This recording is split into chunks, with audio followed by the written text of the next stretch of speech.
Hello, welcome to Rational Investing. My name is Cameron Stewart, CFA. Thank you very much for watching the channel, all the comments, subscribers. I greatly appreciate it.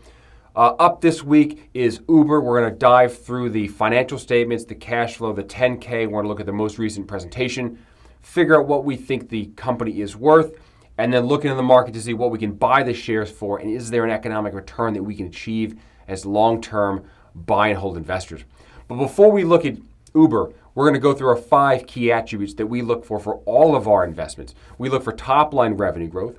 We look for earnings growth as defined by EBITDA. We look for strong free cash flow. We need a company that has low debt, that's less than 3 times debt to EBITDA. And we look for a well-priced stock, something that is well-priced when it comes to enterprise value to EBITDA. Those are the 5 key attributes that we use to judge all investors as a rational investor that is prudent and long-term. And we use that as a foundation for our understanding of what to invest in. We then look for management and competitive landscape and some other aspects that are more intangible. But for basic screening, this is what we dive through here in the channel. All right, let's take a look at their investor presentation, again, released February 10th, 2021. It's their annual results. It comes with a 10K. You can go get the SEC website and find it. You can also get it in their investor relations page. But let's dive into this. Some pretty good high gloss numbers up front. The very first financial slide you get to is a bookings and adjusted EBITDA number by segment, which is nice. They're breaking up mobility, delivery, and Uber, right? They just bought Postmates, an all-stock deal. So they're going to segment to show, hey, I've got a profitable segment here to kind of offset some of this loss while we try to gain speed and get this business up to cash flowing. One thing I want to point out is that they use throughout their 10K and throughout this presentation an adjusted EBITDA number. Now, EBITDA we use here at the channel all the time as a proxy for earnings. It's a decent one, not fantastic, but it's decent. But it is also a non-GAAP financial. They are taking an EBITDA and they are adjusting it on top of what is already kind of a guess at earnings or cash flow, which would be EBITDA. They're adjusting that. So we need to figure out what it is they are adjusting so we know kind of apples to apples when they say I made $581 million in mobility, what does that truly mean?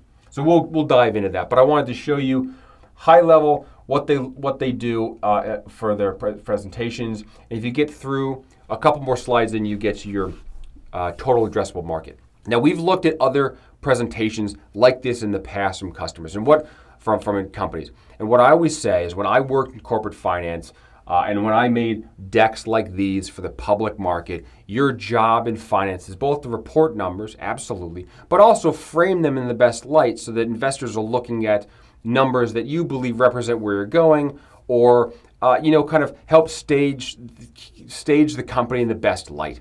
And what you very quickly find when you read through this near 60-page presentation, and it's mostly all total addressable market related. There's very little free cash flow numbers in here. Why? Because free cash flow is wildly negative. And what do I always say?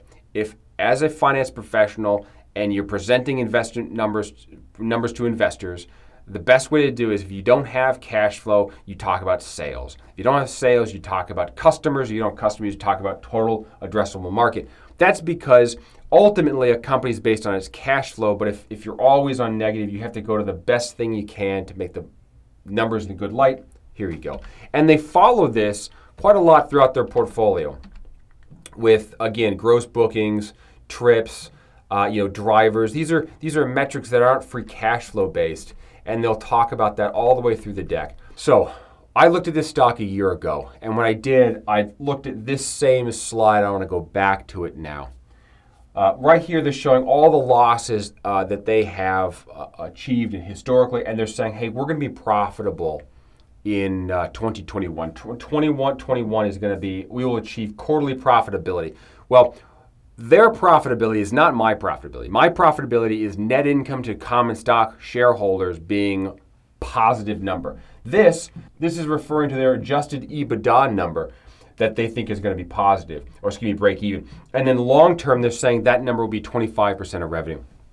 And this is a very a big slide because I don't think they're accurately representing what profitability is. They should not use that word. They should say adjusted EBITDA positive, but they're trying to say, hey, don't worry, don't get panicked. We're going to be break even here this year, and that's not true at all. Their negative net income will continue to be negative here despite this profitability marker, and I'll show you why. If you keep going all the way to the bottom, you get to this section.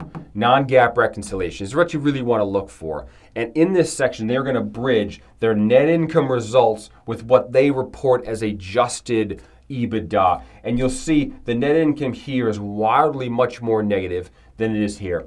My point here is that they are referencing this number to be positive, but you've got all this garbage here that they are ignoring.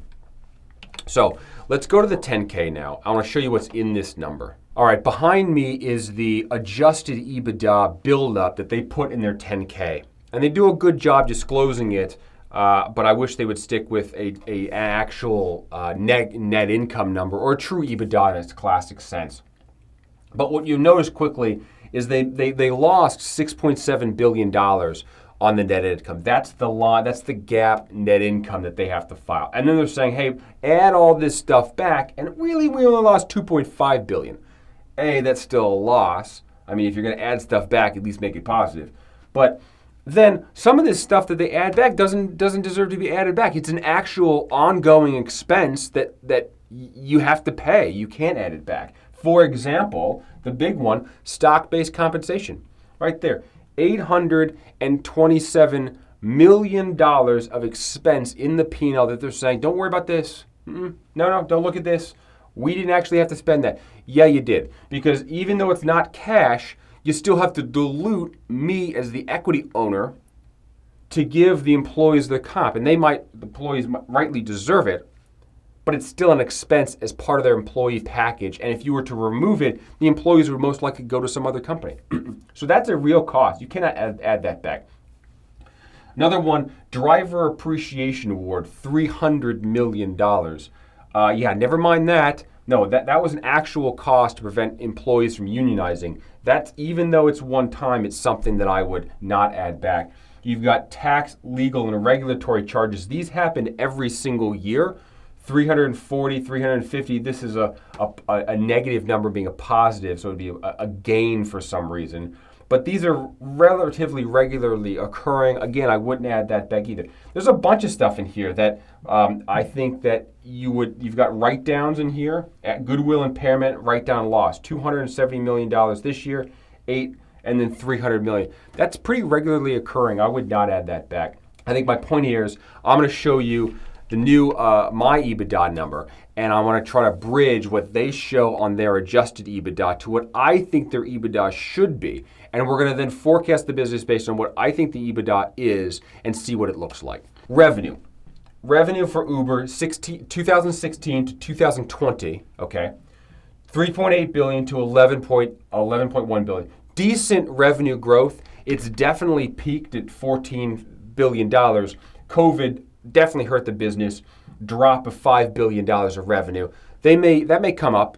I don't know, but it's definitely a big drop. However, long term, it is growing, and I think that's noted by their total addressable market. The market is huge, so even if they get a small percent of it does add up to big revenue. The more concerning thing is that when I use my kind of classic, if you will, EBITDA, so that's net income plus interest, plus tax, plus depreciation, amortization, plus there's a one-time large gain on an asset that I added back in there. So you get a loss of $4.2 billion, 4.2. Prior to that was a loss of 8, prior to that was a loss of 2. Every year it's negative. And most importantly, I think as they scale with revenue, the EBITDA doesn't get any better. In fact, the losses grow, which is very concerning. They're paying more in cost to generate the revenue that they're generating. So the argument that Uber is going to grow in size and then suddenly become profitable, I think is a misnomer. I don't think that their business is priced accordingly. I think what's going on here is that the service that we use as Uber is actually undercharging to get customers. And should they increase their cost for people to use the service, people would most likely not use the service anymore. So as a result, they can't price what it needs to pay to cover the entire operations. And so as a result, they have to get funding from outside parties, venture capital, eventually go public so the equity owners buy and fund these losses. But let's keep going and take a look at what enterprise value looks like. So here's enterprise value. The very first number that we're going to pick up with is long-term debt. Long-term debt is growing, partly to help fund these losses. So they have $9.2 billion of debt. Market cap, shares outstanding times average price. I get $92 billion of market cap. If you look on the balance sheet, there is excess cash on the balance sheet, about $1.2 billion of marketable securities on the balance sheet. But I normally would add it back. However, because Uber is burning cash, they need that as a reserve. That's not excess, so I did not add it back. It's zeroed here. I'm just pulling up debt market cap to give me enterprise value of $100 billion. And it's clearly gone, well, they weren't public here, so that doesn't really work. But the $44 billion at the IPO, the $100 billion now, it's definitely moved up. The question is, where is it going to go in the future? The last couple metrics, debt to EBITDA. EBITDA is negative, so that obviously doesn't check the box because you need that to be positive. Enterprise value, again, EBITDA negative. That doesn't really work for us because, again, it's a payback period. If it's negative, it doesn't work. All right, so cash flow from operations, 2016, negative $2.9 billion. And that has grown to a peak of $4.3 billion, or basically back where it was $2.7 billion over this time frame. And this patterning lines up with the EBITDA number that I have. So it looks like they are expensing appropriately what is coming in when I do my classic EBITDA number. CapEx, relatively small because they're a software company. Debt payments, they are borrowing consistently every single year, right? Because they're not making any money. They need to fund the losses someplace. And they fund it through debt offerings. After debt, however, they're still negative. They're negative $3.8 billion. They're negative $2.3 billion. They fund this by equity sale.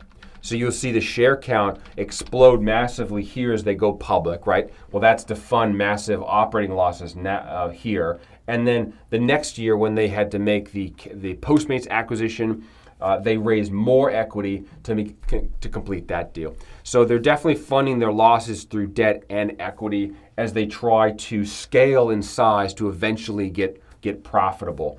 Just completing the chart, none of it's very interesting.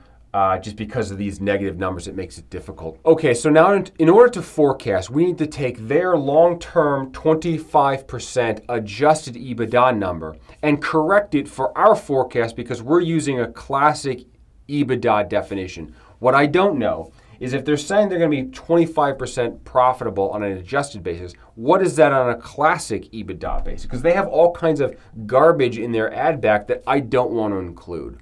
So what I can do is I can look at what they have in their adjusted EBITDA number.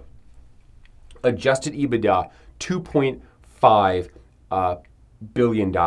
And what I'm going to do is I'm going to create a handy sheet that we can use to bridge their adjusted with our classic EBITDA. We will then use that classic EBITDA margin to forecast. Okay, you ready? $2.5 billion.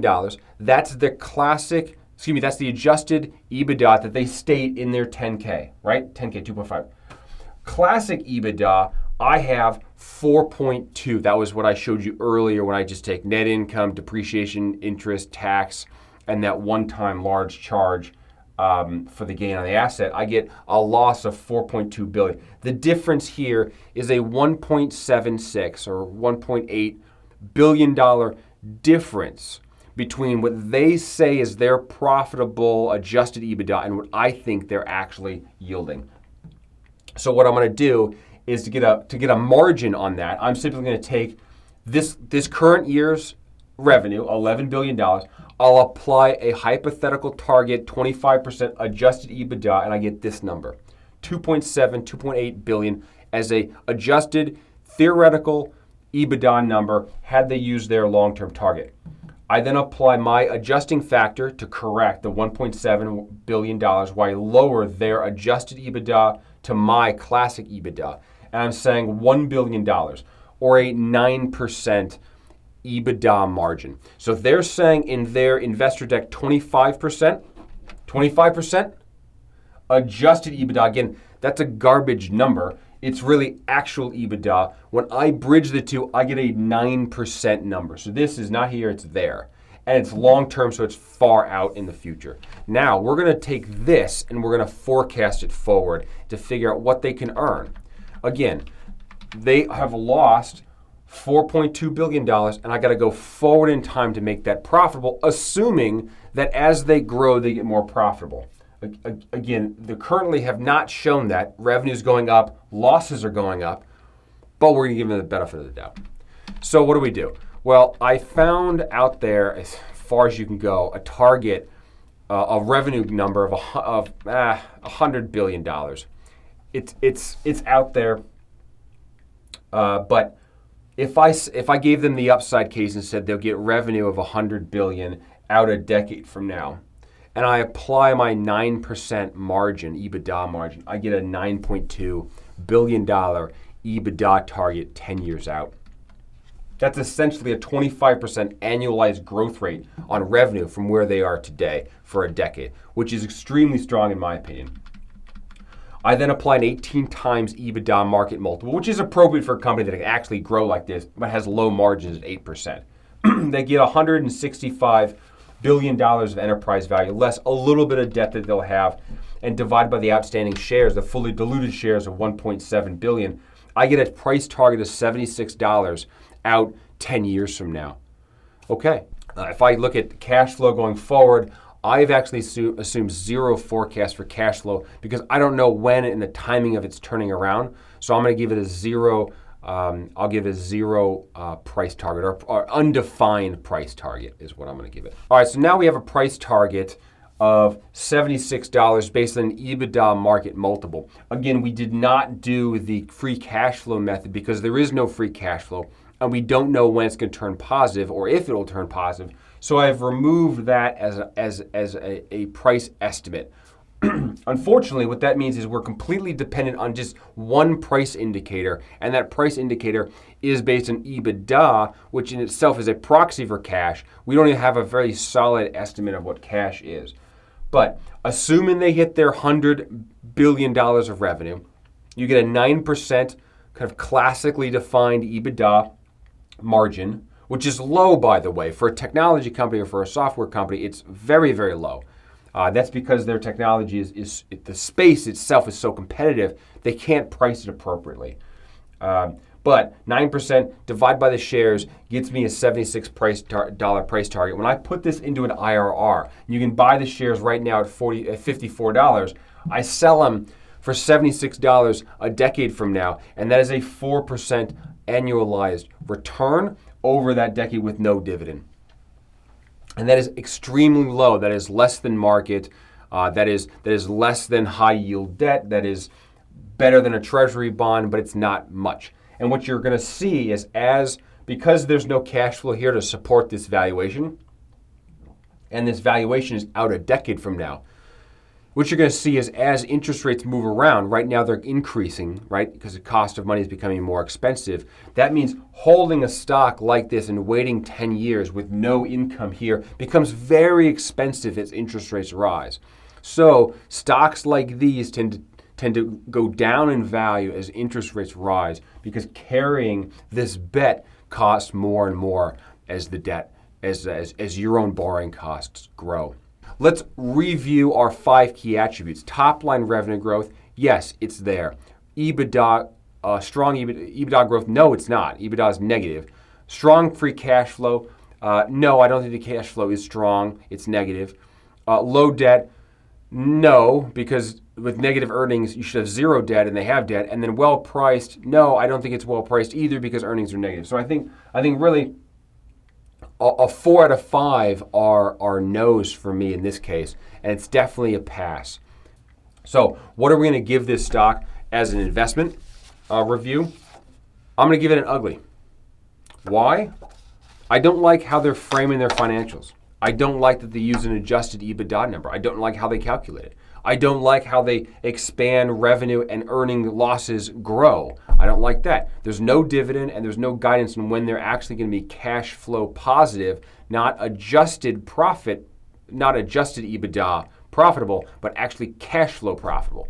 So for that, I'm giving it an ugly investment. All right, that's been Uber Technologies. Thank you very much for watching Rational Investing. I greatly appreciate all the time and support. Please comment on the channel what stocks you'd like to see. I try to get to them as soon as possible. Thank you again. Have a great day. Bye-bye.